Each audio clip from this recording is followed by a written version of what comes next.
Welcome to the Admin Study Room. Today, we're going to tackle a really core concept for your MD-102 studies, the modern, layered way to think about endpoint security. Just a quick heads up, I'm an AI host, and my job is to help break all this down into a framework that's clear and hopefully easy to remember. Okay, let's dive in. All right, first things first, let's get a quick but important note out of the way. This is an independent, unofficial MD-102 study presentation based on Microsoft's public Learn content. It is not affiliated, authorized, sponsored, or approved by Microsoft. You got it? Good. Our whole goal here is just to give you a solid, independent breakdown of these key ideas to help you on your study journey. So this is really the big question that drives everything in modern security. You know, the old model, it was like a castle with a big moat around it. Strong walls, one way in, one way out. But today, that castle has no walls. Our users are everywhere, at home, in coffee shops, our data's in the cloud, and devices are all over the place. So that old castle model, it just doesn't work anymore. We need something new. Our new security model starts right at the front door, and the key to that door is the user's identity. Before we even start worrying about the device or what data they're trying to get to, we have to be rock solid sure that the person knocking is who they say they are. This is layer one, verifying identity. You know, the absolute best way to secure an identity is to get rid of its weakest link, and that's the password. Windows Hello for Business does exactly that.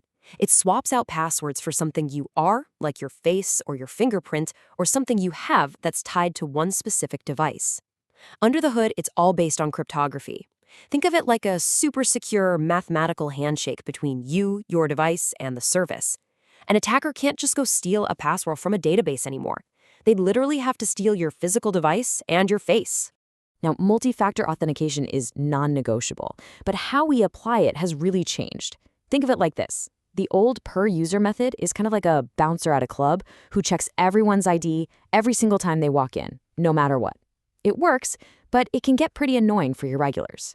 Conditional access, on the other hand, is a much smarter bouncer. It says, hey, I recognize you, you're here all the time, go on in. But, wait a minute, you're trying to get in through the back door at 3 a.m.? Yeah, I'm going to need to see a second piece of ID. See the difference? It's surgical. It only adds that extra security check when there's a good reason. For your studies, if you see a scenario that needs smart, risk-based MFA, your mind should immediately jump to conditional access. Okay, so we've used Windows Hello and some smart conditional access MFA to verify our user. We're pretty confident it's really Jane from accounting. But what if Jane is logging in from her kid's laptop, a machine that hasn't been updated in a year and is probably crawling with malware? That's a huge security hole, right? And that brings us to our next critical layer. So this layer is all about putting the device itself under a microscope. We need to ask, is this endpoint actually healthy enough to be trusted with our company's data? We're not just trusting the person anymore. We have to trust the machine they're using. And the tool we use for this health inspection is Intune compliance policies. A compliance policy is really just a security checklist for every device that wants to connect. We're telling Intune, hey, to be considered compliant and safe for our network, a device absolutely must have its disk encrypted, it needs to be running a modern OS version, its antivirus has to be running, and so on. If a device fails even one of these checks, it gets immediately flagged as non-compliant. And that status, well, that's going to be really important for our next step. And this is where the magic really happens. We've confirmed the user in layer 1, and we've checked the device's health in layer 2. Layer 3 is this powerful control point where those two signals, who you are and what you're using, come together to make a smart, real-time decision about access. And guess what? That control point is conditional access. Again. We saw it back in layer 1 for doing smart MFA, but now we see its true power. It's the engine that takes that verified user signal and combines it with the compliant device signal from Intune. It looks at all the evidence in front of it and enforces the rules that we've set. This two-step dance between Intune and conditional access is absolutely critical to understand. Here's an analogy. Intune's compliance policy is like a vehicle inspector. Its only job is to check the car's brakes and tires and then put a pass or fail sticker on the windshield. That's it. Conditional access is the guard at the gate to a secure facility. The guard looks at the sticker and says, my rules say only cars with a pass sticker get in. I see yours says fail. Access denied. That separation of duties, where Intune does the inspection and conditional access does the enforcement, is really the foundation of this whole modern security model. Excellent, so we now have a trusted user on a trusted device, and they're signed in. We're done, right? Well, not quite. Our security thinking can't just stop at the login screen. we also have to control what that user can do on the endpoint itself, especially when it comes to having powerful admin rights. And this is our final and super important layer. On any Windows machine, there are basically two ways to become a local administrator. Think of it like having two different keys to a secure building. First, you could have the master key. That's like the password for the built-in, all-powerful administrator account. Or, second, you could just be on the approved list of people who are allowed to have a key, meaning you're a member of the local administrators group. These are two totally different problems, and they need two totally different solutions. It's so important to understand the difference between securing that master key and managing the list of who gets a key. And this slide just lays it out perfectly. Windows Lapse solves the master key problem.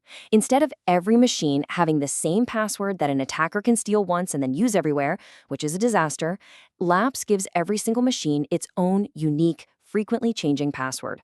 Local group management, on the other hand, cleans up that list of key holders. It solves something we call privilege drift. That thing where someone gets made a local admin for a quick task and then just stays an admin forever. This tool automatically cleans up that list, enforcing a least privilege model. All right, let's zoom out and put all these pieces together. We've just walked through and built a really powerful 4-layer security model that takes us all the way from the first sign-in attempt right down to controlling privileges on the endpoint itself. Thinking in these 4 layers is a total game changer for your studies.